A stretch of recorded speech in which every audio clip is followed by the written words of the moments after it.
नमस्कार, मेरा नाम देव शंकर नवीन है। मैं भारतीय भाषा केंद्र जवाहरलाल नेहरू विश्वविद्यालय नई दिल्ली में प्रोफेसर पद पर कार्यरत हूँ।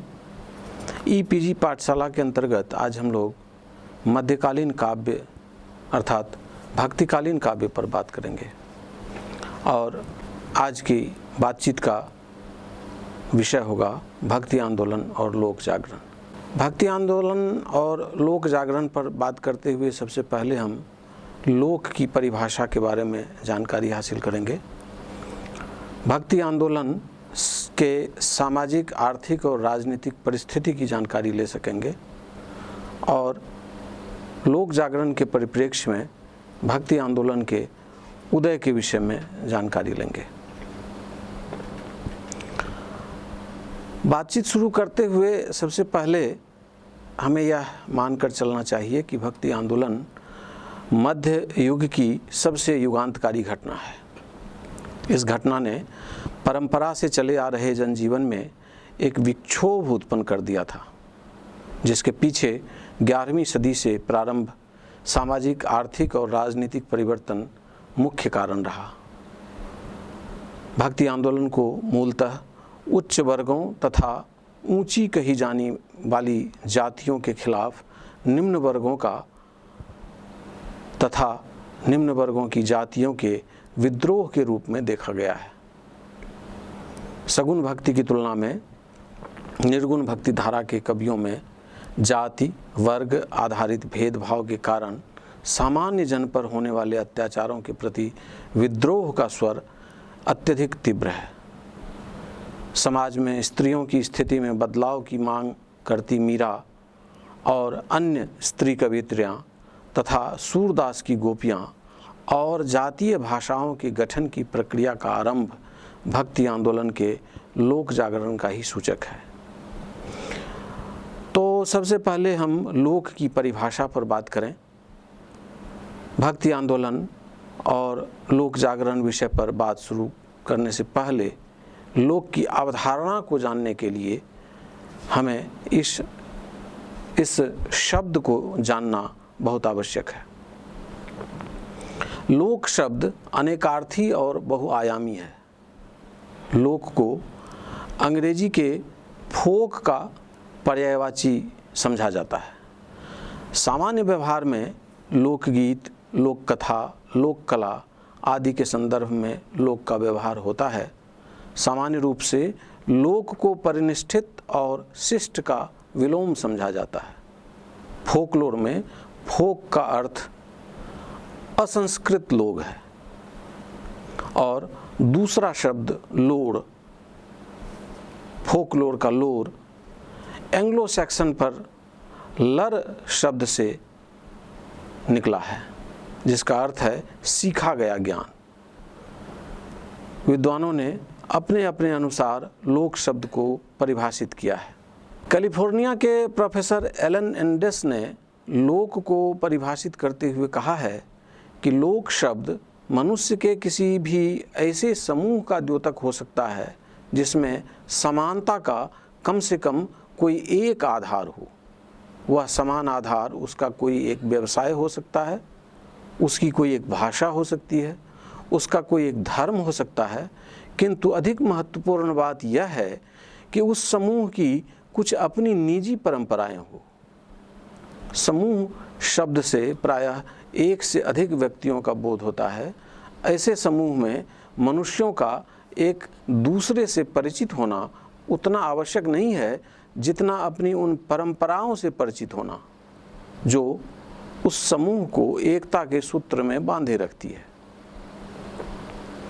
लोक और परंपरा के संबंध को डॉक्टर सत्येंद्र रेखांकित करते हुए कहते हैं कि लोक मनुष्य समाज का वह वर्ग है जो अभिजात्य संस्कार, शास्त्रीयता और पांडित्य की चेतना अथवा अहंकार से शून्य है और जो एक परंपरा के प्रवाह में जीवित है।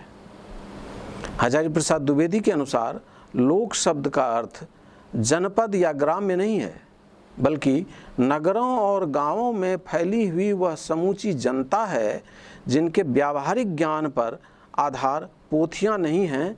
ये लोग नगर में परिष्कृत, रुचि संपन्न तथा सुसंस्कृत समझे जाने वाले लोगों की अपेक्षा अधिक सरल और अकृत्रिम जीवन के अभ्यस्त होते हैं।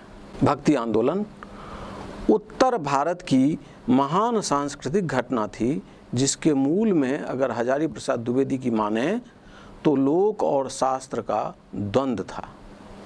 उसकी शक्ति और ऊर्जा का मुख्य स्रोत सदियों से दमित जनता ही थी। भक्ति आंदोलन इन्हीं सामान्य जन का आंदोलन था, जिसका पूर्व उल्लेख हम कर चुके हैं। इस लोक संबंधी प्रस्तावना के बाद हम यह जानने की कोशिश करते हैं कि भक्ति आंदोलन की सामाजिक, आर्थिक और राजनीतिक परिस्थितियां क्या थी।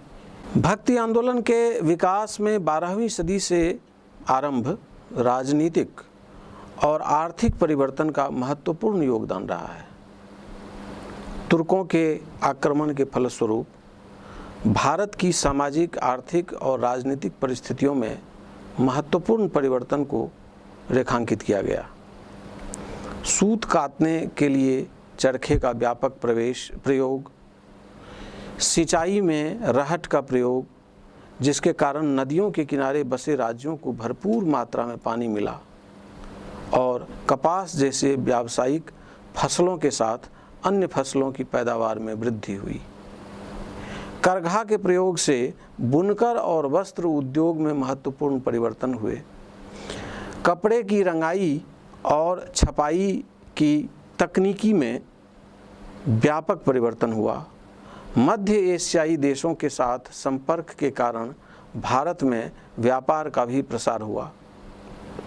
प्रसिद्ध इतिहासकार इरफान हबीब 13वीं-14वीं सदी में हुए महत्वपूर्ण परिवर्तन को रेखांकित करते हुए लिखते हैं कि भवन निर्माण में तकनीकी परिवर्तन का कागज के निर्माण की तकनीकी के अतिरिक्त, जिनके बारे में हमें पहले से ही जानकारी थी, अब हम यह जानते हैं कि चरखा, करघे के पैडल, कलई करना, मध्य में आसवन की अधिक दक्षतापूर्ण प्रक्रिया आदि कुछ ऐसी तकनीकें थी जिन्हें सुल्तानों की सेनाओं के माध्यम से ग्रहण किया गया तथा उनका प्रसार किया गया।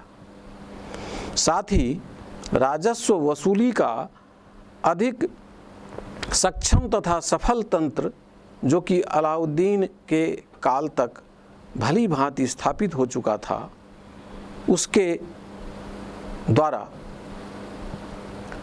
दस्तकारी वस्तुओं की शहरी मांग में विस्तार हुआ। व्यापार में उल्लेखनीय विस्तार हुआ, जैसा कि सुल्तान काल के दौरान सोने और चांदी के सिक्कों की ढलाई में हुई वृद्धि से प्रमाणित होता है। शहरों का पर्याप्त विस्तार हुआ, जो कि पुरातात्विक अवशेषों की खुदाई से प्रमाणित होता है। इससे यह निष्कर्ष निकाला जा सकता है कि प्रौद्योगिकी फैलाव तथा नई मांग के कारण न केवल नए व्यवसायों के लिए जमीन तैयार हुई, बल्कि पुराने व्यवसायों में नई प्रविष्टियों के क्षेत्र का विस्तार भी हुआ।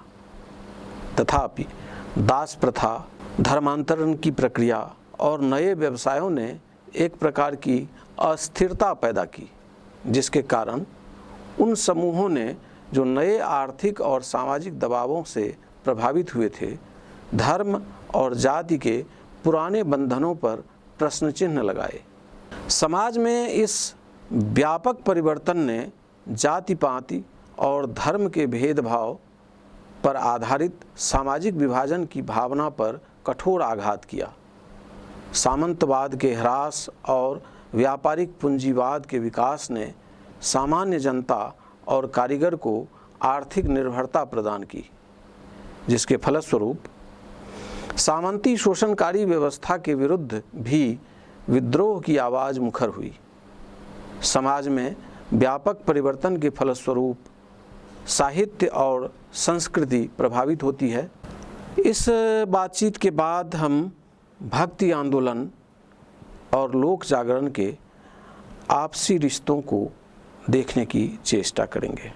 इस आंदोलन ने पहली बार देश के प्रत्येक भूभाग के निवासियों को अपनी ओर आकर्षित किया। इस आंदोलन से हमारा मतलब है भक्ति आंदोलन का, और भक्ति आंदोलन से लोक जागरण का सीधा संबंध जो स्थापित रहा है उस पर हम बात कर रहे हैं। तो प्रत्येक भूभाग के निवासियों को जब इस आंदोलन ने अपनी तरफ आकर्षित किया तो इसमें हम स्पष्टतः देखते हैं कि उत्तर और दक्षिण की दूरी मिटाकर इसमें एकत्व की ऐसी लहर फैली जिसमें सभी ने एक दूसरे की क्रियाओं प्रक्रियाओं से प्रेरणा ली और एक दूसरे को प्रेरणा दी। संतों ने न केवल सामाजिक अत्याचारों का विरोध किया बल्कि प्रशासनिक स्तर पर होने वाले भ्रष्टाचार के विरुद्ध आम जनमानस को जागृत किया। ध्यातव्य है कि उस दौरान जितने भी संत हुए सभी निर्द्वंद्व और प्रभूत साहस से भरपूर थे। उन्हें किसी भी तरह के प्रशासनिक और सामाजिक व्यवस्था का भय नहीं था। वे सच को सच की तरह ही कहने के अभ्यासी थे। और यदि हम दादू की पंक्ति को ध्यान से देखें तो दादू ने लिखा है, दादू सो मोमिन मोम दिल होई, साईं को पहचाने सोई, जोर न करे हराम न खाई, सो मोमिन भिस्ती में जाई। अर्थात शासक होने योग्य व्यक्ति वही है जिसका दिल मोम जैसा हो, वह कठोर ना हो, वह बेईमान ना हो, वो हराम का कोई काम ना करे, हराम की चीज़ें, हराम का अनाज ना खाए और सबके प्रति समान भाव रखे। इन संतों में लगभग सभी नेता समाज के तथाकथित निम्न समझी जाने वाली जातियों से संबंधित थे। कबीर जाति से जुलाहा थे, रैदास जाति से चमार थे। रैदास स्वयं लिखते हैं कि मेरा जात कुटवा ढला, ढोर ढोबंता नितही बनारसी आसपास। या फिर आगे वे यह भी कहते हैं, ऐसी मेरी जात विख्यात चमार। और दादू तो एक बंजारा थे। कश्मीर की महिला संत लालदेद मेहतर जाति की थी। महाराष्ट्र के अत्यंत प्रसिद्ध संत नामदेव छिपी नामक वयन जाति में पैदा हुए थे, जिनको स्वयं भी सामाजिक असमानता के दंश का शिकार होना पड़ा। और निजी स्तर पर जो अपनी जाति के कारण और उस जाति को कहीं न छिपाने की मंशा रखने वाले व्यक्ति के कारण जो बहुत ही गर्व से घोषणा करते थे कि मैं इस जाति का हूँ, पर समाज में उन्हें इन सब चीज़ों के लिए जिस तरह की दारुण स्थिति का शिकार होना पड़ता था, उस मौलिक अनुभवों ने ही उन जातियों के दुख और पीड़ा से उन्हें सुपरिचित कराया था। और इसी तरह वे जो उस दौर के सामंती जो वर्चस्व की पद्धति थी उससे वे परिचित हुए थे। इसी असमानता का चित्रण उन संतों ने अपनी अपनी रचनाओं में, अपने अपने वाणी में किया है, जो स्पष्टता हमें इन संतों की वाणियों में देखने को मिलता है। शोषण और अन्याय पर आधारित व्यवस्था का अंध समर्थन करने वाले धार्मिक नेताओं की कड़ी आलोचना इन संतों के यहाँ मिलती है। तभी तो कबीर कहते हैं कि कबीरा पूजय शालिग्राम को, मन की भ्रांति न जाए, शीतलता अब सपने नहीं, दिन दिन अधिकी लाए, जप तप दिखे थोथरा, तीरथ व्रत विश्वास, सुआ सेमल से या ज्यों जग चला निराश। अर्थात शालिग्राम जो एक विशेष किस्म के गोलाकार पत्थर का टुकड़ा होता है, तो उसे शिव मानकर, शालिग्राम महादेव मानकर उसकी पूजा तो आप कर रहे हैं, कबीर कह रहे हैं कि इसकी पूजा तो करते हैं, पर मूलतः जो मन की भ्रांति है, उन भ्रांतियों को दूर करने की जो बात है वे कहीं नहीं दिखती है। और यह जो पूजने और ईश के प्रति भक्ति दिखाने की प्रथा है, यह एक ढोंग है, पाखंड है। जब तक आपके मन की भ्रांति नहीं जाएगी तब तक यह भक्ति नहीं हो सकती। तो कबीरा पूजय शालिग्राम को मन की भ्रांति न जाए, शीतलता सपने नहीं दिन दिन अधिकी लाए। अपने मन में जो शांति, मन में जो शीतलता है, वह तो सपने में भी नहीं आ सकती जब तक आप मन की इस भ्रांति को नहीं मिटाएंगे। ये सारे जप तप दीखे थोथरा, जितने भी जप तप आपके हैं सब थोथे हैं, सब ये तत्व और सत्व विहीन है। तीर्थ व्रत सारे ये इस पर आप विश्वास करते रहें, पर ये सारे निरर्थक हो जाएंगे जब तक आपके मन की भ्रांति नहीं मिटेगी। धर्म जाति वर्ग के नाम पर होने वाले पाखंड से उस दौर के सारे जो ये भक्तिकालीन कवि थे वे परिचित थे। इसलिए इन पाखंडों का उन सब ने खुलकर विरोध किया। साधु, सन्यासी, काजी, मुल्ला और पंडित किस तरह चली आ रही यथास्थितिवादी व्यवस्था को बनाए रखकर अपने स्वार्थ पूर्ति में लगे हुए हैं और साधारण जनता को भ्रमित कर रहे हैं, इसका भी उन्हें ज्ञान था। वे अपने समय के ये साधु, सन्यासी और काजी मुल्लाओं के बीच फैले हुए पाखंडों पर भी वे ध्यान रख रहे थे। उजली धोती पहन लेने से, गले में माला डाल लेने से और बाह्य आडंबर कर लेने से कोई पंडित नहीं हो जाता। वास्तव में पंडित और ज्ञानी तो वह है जो जात न पूछो साधु की, पूछ लीजिए ज्ञान के दर्शन पर चलता है और मानता है कि ऊंचे कुल न जनमिया, करनी ऊंच न होए। यहाँ सभी मनुष्य को एक समान माना जाता है। जाति और धर्म के आधार पर उनमें भेद नहीं किया जाता।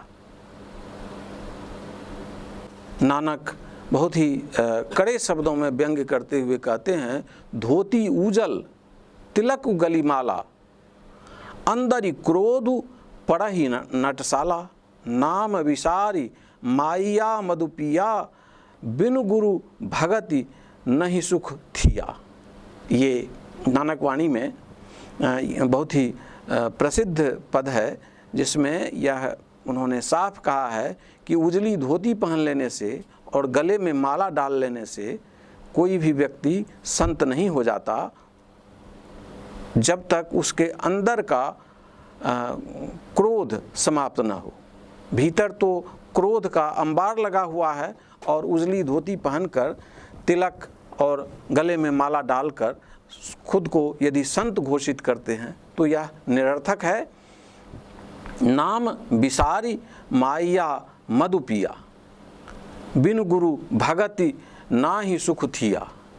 गुरु के बिना आप भक्ति मार्ग सीखे। यहाँ गुरु से मतलब गुरु गोविंद सिंह की बात, गुरु ग्रंथ साहिब की बात है और उसमें जो बातें कही गई हैं कि गुरु की में जो गुरु के जो वचन हैं वही वचन असल में धर्म और पूजन पद्धति और भक्ति की पद्धति है।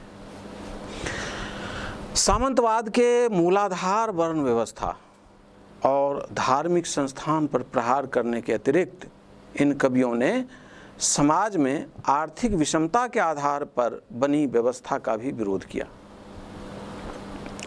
अब हम देखें कि किसान, कारीगर, मजदूर और श्रमिक वर्ग की क्या स्थिति थी।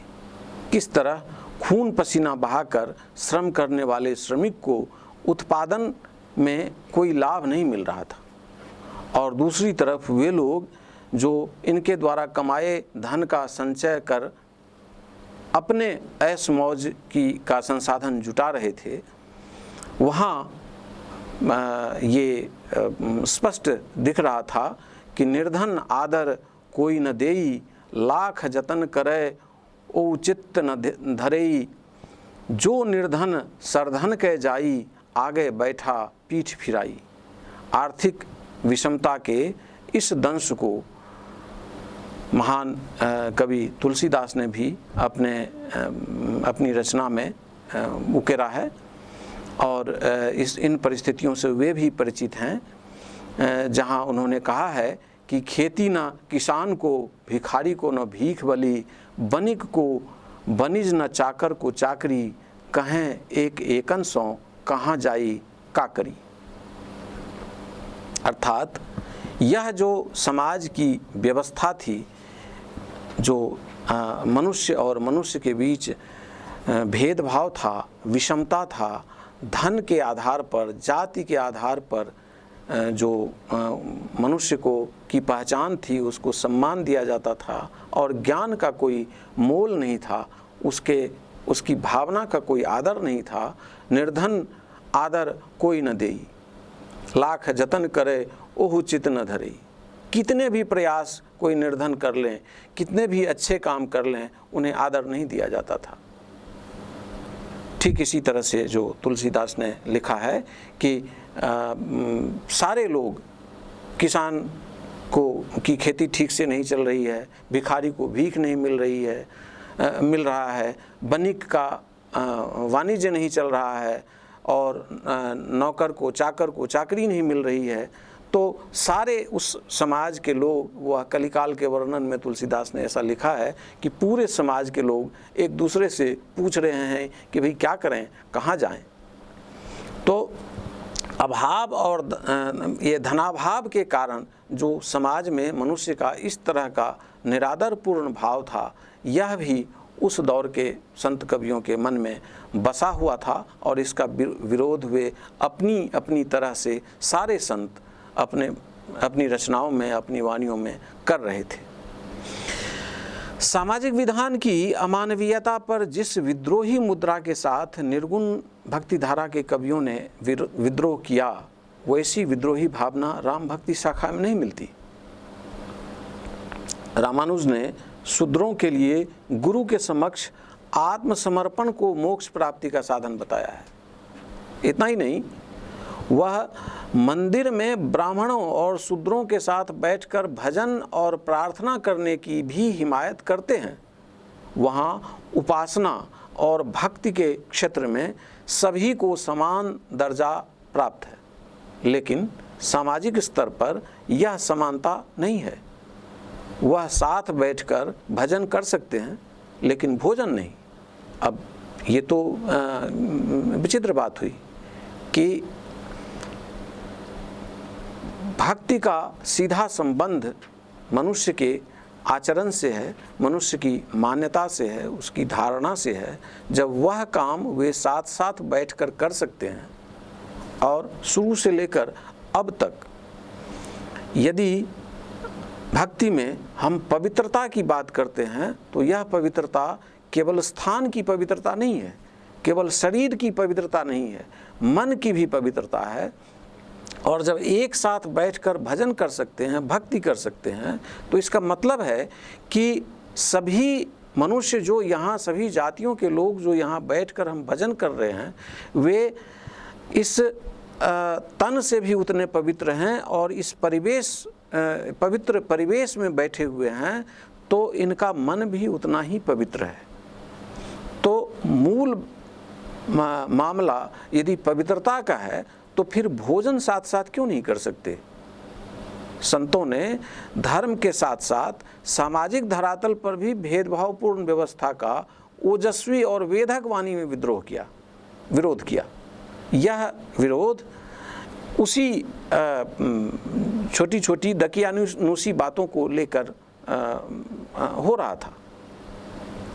अपने गुरु रामानुज की तरह ही रामानंद भी उपासना के क्षेत्र में किसी भी तरह के लौकिक प्रतिबंध को मानने के विरोधी थे।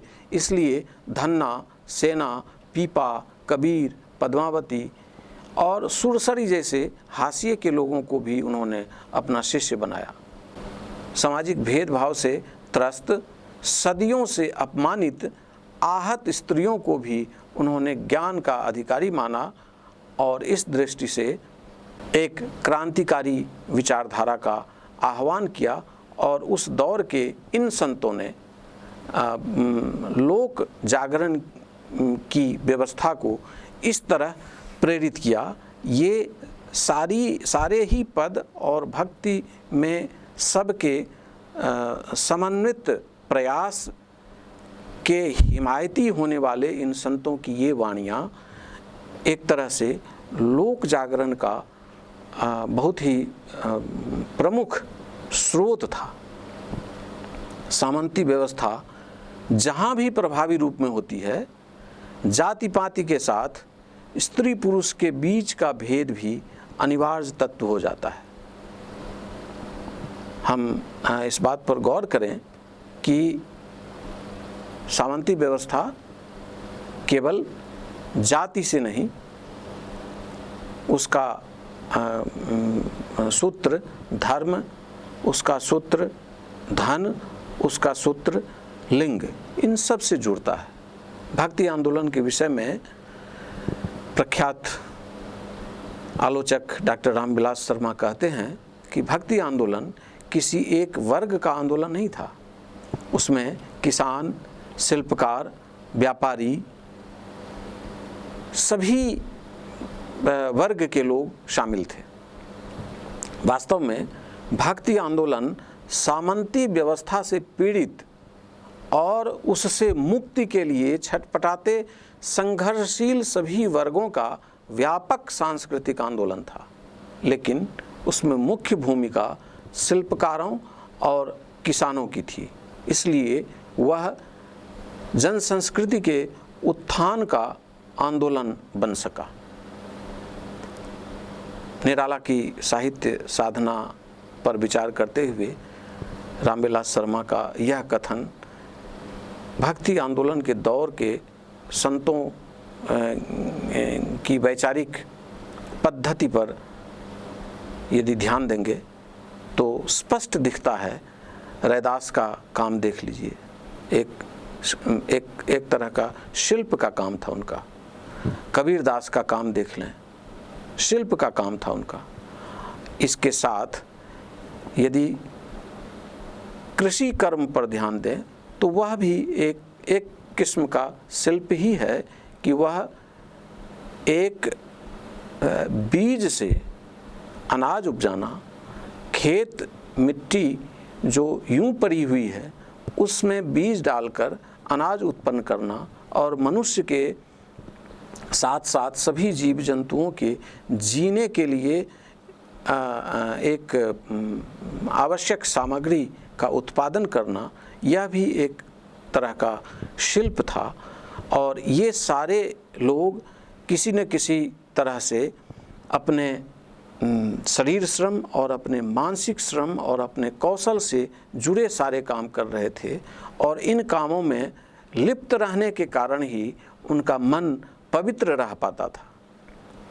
महात्मा गांधी ने कभी कहा भी, उनके जो 11 नीति उपदेश थे, अहिंसा, सत्य, अस्तेय, ब्रह्मचर्य, असंग्रह, शरीर श्रम, स्वाद, सर्वत्र भय वर्जनम, तो उसमें श्रम एक ऐसी चीज़ है कि जिससे वो चाहे मानसिक श्रम हो चाहे शारीरिक श्रम हो, और उसके साथ जब कौशल मिल जाता है तो मनुष्य अपने संपूर्ण अस्तित्व के साथ अपने कर्म में लिप्त होता है और इस कर्म को करते हुए वह ये देख पाता है कि यदि वह अपने कौशल का आदर करता है, अपने व्यक्तित्व का आदर करता है, तो यह उदारता उसमें इसी कारण भर पाती है कि ऐसा व्यवहार दूसरों के साथ भी किया जा सके। पर यह एक अजीब विडंबना थी कि समाज के ऊंच नीच के भेदभाव की तीखी आलोचना करने वाले निर्गुणवादी कवि नारी के प्रति अपने सामंतवादी पितृसत्तात्मक सोच से ही संचालित हो रहे थे। मनुष्य के बीच भेदभाव समाज के लिए कितना बड़ा नासूर है, दुनिया को यह बताने वाले कवियों की नारी दृष्टि, अर्थात नारी को दोयम दर्जे की समझने की उनकी धारणा, यह बड़े दुख की बात है। लेकिन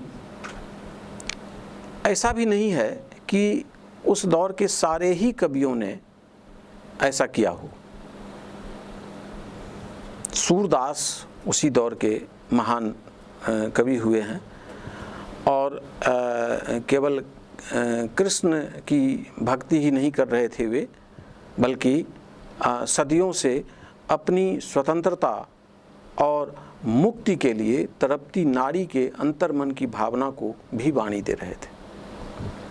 वहाँ वह अन्य संत कवियों की तरह जिन्होंने स्त्री को माया, कामिनी, ठगनी और ये भक्ति में बाधा उपस्थित करने वाली कामिनी के रूप में सूरदास ने नहीं देखा। सूरदास ने स्त्री जाति को, नारी को जीती जागती एक स्त्री के रूप में देखा। सूरदास ने मानसिक मुक्ति के लिए छटपटाती नारी की अस्मिता को अपनी कविता में साकार रूप दिया।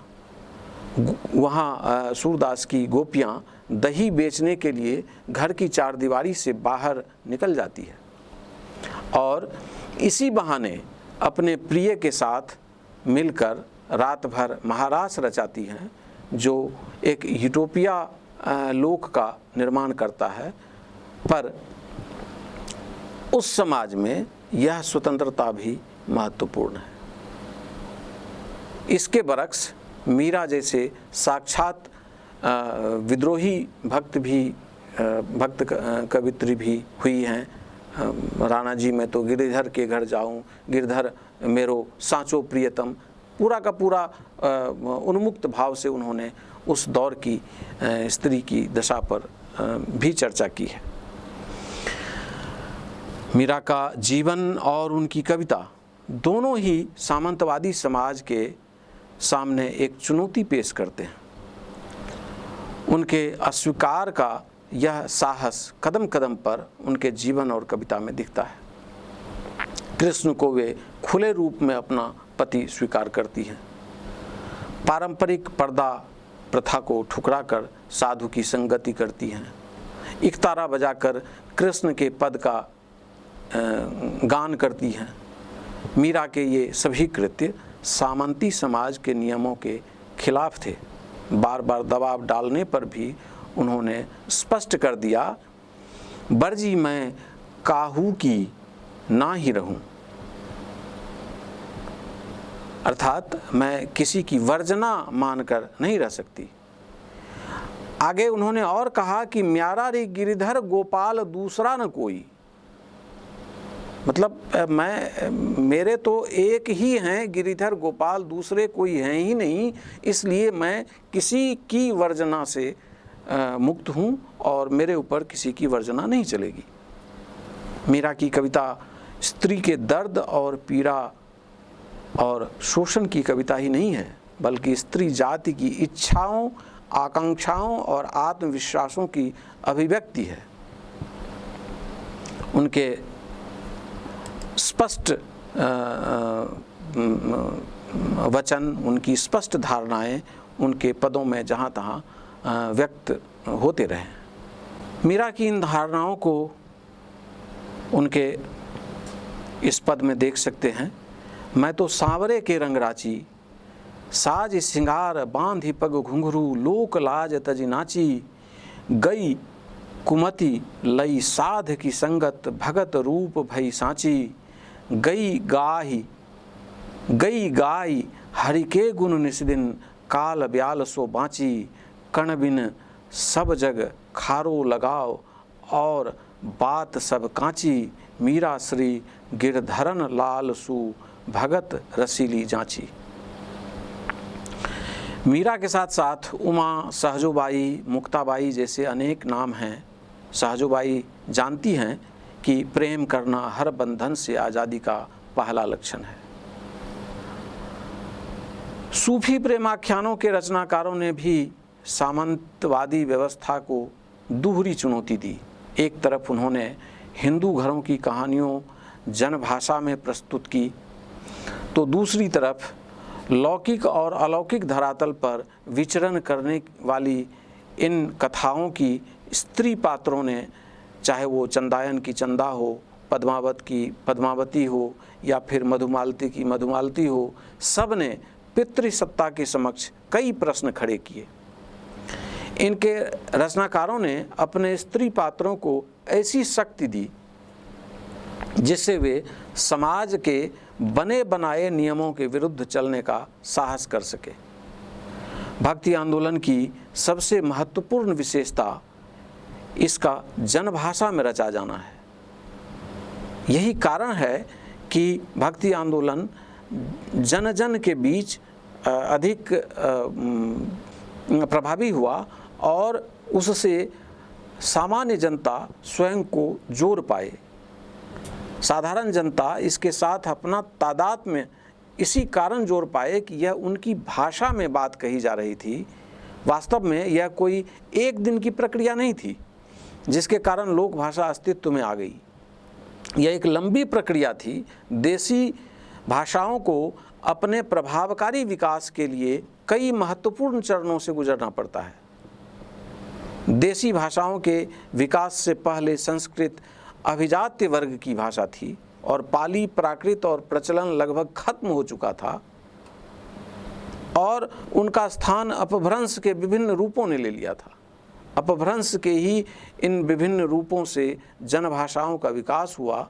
जनभाषाओं के विकास ने भाषा को अभिजात्यवादी संस्कार से मुक्त किया और वंचित जनता से निकले कवियों ने इन जनभाषाओं में कविता करने का साहस किया जिससे सामान्य जनता भी समझ सके।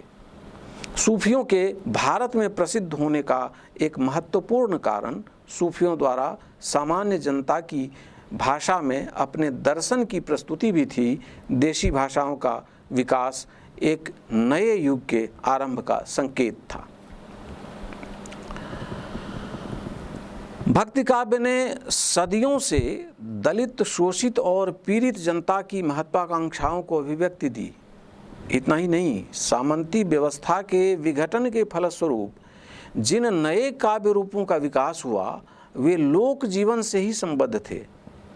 सामंती संस्कृति और उससे जुड़ी दरबारी कविता के विरुद्ध यह जन संस्कृति का प्रतिनिधित्व करने वाला काव्य था।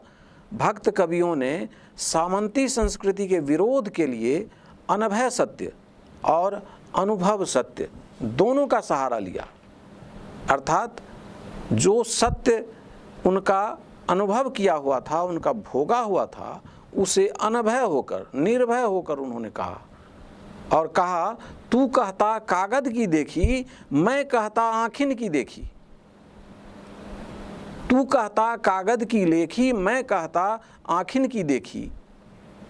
बात जनता के सामने इस तरह रखी उन्होंने। जनता को जागृत करते हुए स्पष्ट शब्दों में उन्होंने कहा, कबीरा खरा बाजार में लिए लुकाठी हाथ, जो घर फूके आपना चले हमारे साथ। यह दर्शन जिसने अपना सब कुछ नष्ट करके ही हाथ में लुकाठी लेकर आगे कदम रखा है और जो अपना घर फूंक कर आगे चलना चाहता है, वे हमारे साथ आए। संतों ने साफ शब्दों में घोषणा की कि संतन को कहाँ सीकरी सो काम। आप संत हैं तो सारे लोभ, लिप्सा, इन सब चीज़ों को भूल जाएं और संत की जो प्रवृत्ति है समाज का संशोधन, समाज का परिष्कार और मानवोचित धर्म का आगे बढ़ाने का रास्ता साफ करना, उसमें आ पाएँ। निष्कर्षतः हम भक्ति आंदोलन की प्रगतिशील भूमिका को रेखांकित करते हुए गजानन माधव मुक्तिबोध को इस समय याद कर सकते हैं कि भक्ति आंदोलन का जनसाधारण पर जितना व्यापक प्रभाव हुआ उतना किसी अन्य आंदोलन का नहीं। पहली बार शूद्रों ने अपने संत पैदा किए, अपना साहित्य और अपने गीत सृजित किए, कबीर, रैदास, नाभा, सिंपी, सेना, नाई आदि महापुरुषों ने ईश्वर के नाम पर जातिवाद के विरुद्ध आवाज़ बुलंद की। समाज के न्यस्त स्वार्थवादी वर्ग के विरुद्ध नया विचारवाद अवश्यंभावी हुआ था। लेकिन इसके आधार पर हम एक बात और कह सकते हैं, यहाँ एक महत्वपूर्ण सवाल और उठता है कि अगर भक्ति आंदोलन इतना ही प्रगतिशील था तो उसकी युगांतकारी भूमिका समाप्त क्यों हुई? उसके पीछे क्या कारण थे? इस सवाल का जवाब देते हुए फिर मुक्तिबोध ही स्पष्ट करते हैं कि भक्ति आंदोलन पर उच्च वर्ग ने अपना प्रभुत्व स्थापित कर लिया, जिसके फलस्वरूप ब्राह्मणवाद फिर से सिरमौर बन बैठा और उसने सामंतवाद को पुनर्जीवित करने में सहायता पहुंचाई। इसका एक कारण यह भी था कि कारीगर, व्यापारी, शिल्पकार, किसान जो इस आंदोलन के मुख्य आधार बिंदु थे, वह अब पूरी तरह संगठित नहीं थे। उनका विकास पूर्ण होता इससे पहले ब्रिटिश साम्राज्य ने भारत पर अपना कब्जा जमा लिया। भक्ति कालीन कविता का मूल्यांकन ऐतिहासिक आधार पर होना चाहिए, न कि तात्विक आधार पर। और इस आधार पर अगर हम भक्ति काल का मूल्यांकन करें तो हम पाते हैं कि सामंती व्यवस्था और विचारधारा के प्रति भक्ति कवियों की भूमिका क्रांतिकारी और आने वाले समय के लिए भी महत्वपूर्ण रही है, रहेगी।